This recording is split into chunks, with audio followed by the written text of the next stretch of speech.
Callers to the Department for Work and Pensions are left on hold for a collective wait of 753 years.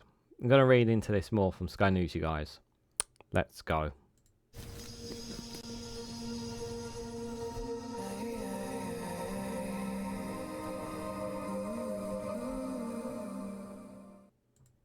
Good morning, good afternoon, good evening, wherever you are in the world. This is Reganelite here with an article from Sky News with the headline that callers to the Department of Work and Pensions left on hold for collective wait of 753 years, the report says.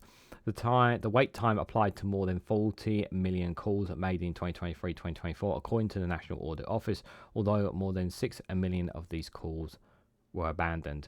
Guys, while you're here, make sure you hit the like button and share it across social media so others are notified of this video.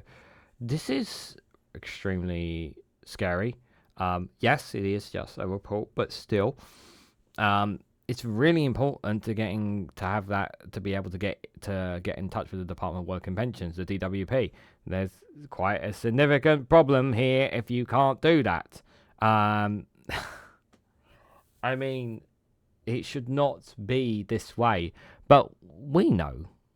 You know why that it's this bad. It's because of a little thing called austerity, the 14 years of Conservative rule. And regardless of what you might think about Labour, you can't blame this on them. They've literally just been in power for just a couple of weeks now. But obviously, this burden and this issue falls on them. And it falls on them to deal with this. So why is this so important? Well, let's read a bit more into this, guys, and explain why this is so important. So, people phoning for the Department of Work and Pensions, the DWP, collectively spent more than 753 years waiting for calls to be answered in 2023-2024, report was found. The wait time applies to more than 40 million calls made, although more than 6 months of these were abandoned. 6 million, sorry. It was revealed following the latest customer service survey carried out by the Independent National Audit Office, the NAO. More than 20 million people in the UK rely on pensions or benefits from the DWP, with £268.5 billion paid out in 2023-2024 and some £7.3 billion spent on running the department. The NAO found pensioners were more likely to be satisfied with the service they received, 93%, while those receiving personal independent payment PIP less so at 77%. The report also found that only 52% of PIP claims were processed within the target of 75 working days, while 96% of new state pension claims were completed within the expected timeframe of 10 working days. The NAO said the number of people claiming benefits and the state pension has risen from 20.3 million in May 2019 to 22.7 million in May 2023. Most of this was down to universal credit claims increasing during the pandemic and the volume of PIPs rising due to more people being out of work with long-term health issues.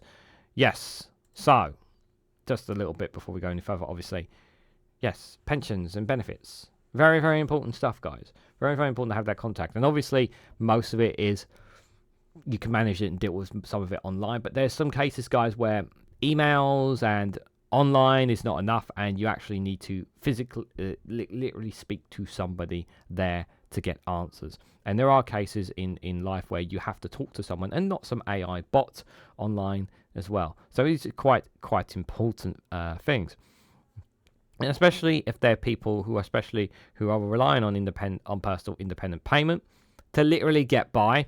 I've literally done a video about the 2-child benefit cap and about child poverty. So yeah, that's quite important to some people. Yeah, this is a big problem.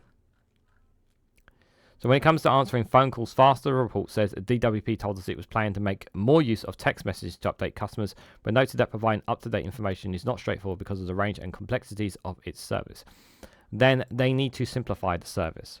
Now, yes, like I said, there needs to be more texting, more communication in terms of, I don't know what the communication specifically is like online, but I imagine it is a lot better than probably what it used to be.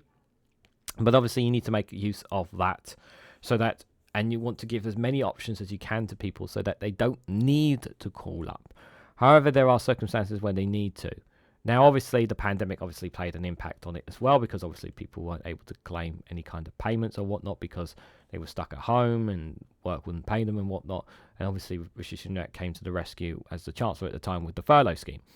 So that obviously did. So you can play a factor of that, of the number in this report, because that was part of that report. But still, it is still a mess. But is it the main crux of this? No. We do know that there have been cuts in all departments in government, including the DWP, guys. The NAO says that the DWP's limit transparency about service standards makes it more likely people will call for an update.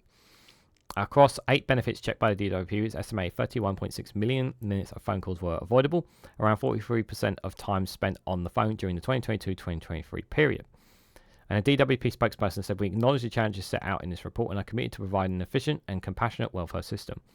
While it recognises the majority of new benefit claims were processed at the time, our modernisation programme helps drive improvements in customer service, including improving support for PIP addictions and a new online application service." Saying the right things there at the end from the DWP spokesperson, but there obviously this is something they need to get a grip on. Another thing to pile onto the Labour government that they need to deal with. And it obviously has quite significance, especially for people who obviously rely on their, making sure that there's no issues with their pension, as well as those down at the bottom as well. These are very, very important things that people need to literally live to be able to get on by as well. So it's not just a case of just people wanting to claim and be a part of the systems as well. It's actually when they can't get what they need and they have to call when there's no other alternative. Nobody likes doing that. I don't like calling. I really don't like calling up. I like to do things online. I like to do things, if I can, by text or whatever. I don't like calling up. So, because I know you get caught in these waiting logs, and nobody likes getting caught in them. But obviously, this is something that a Labour government will need to address, and hopefully they will get on top of this as quickly as possible. But what do you guys think? What do you guys make of the collective wait that people have had to make? What do you guys make of the impact and obviously it had during the pandemic? Do you believe that that is a significant result of this report? Or do you believe, like me, that the austerity, the cutting back that the Conservatives had, the previous Conservative government had in the DWP, as among other departments, played a factor in this too, as the reason why so many people have been left on hold? Let me know your thoughts and more in the comment section down below.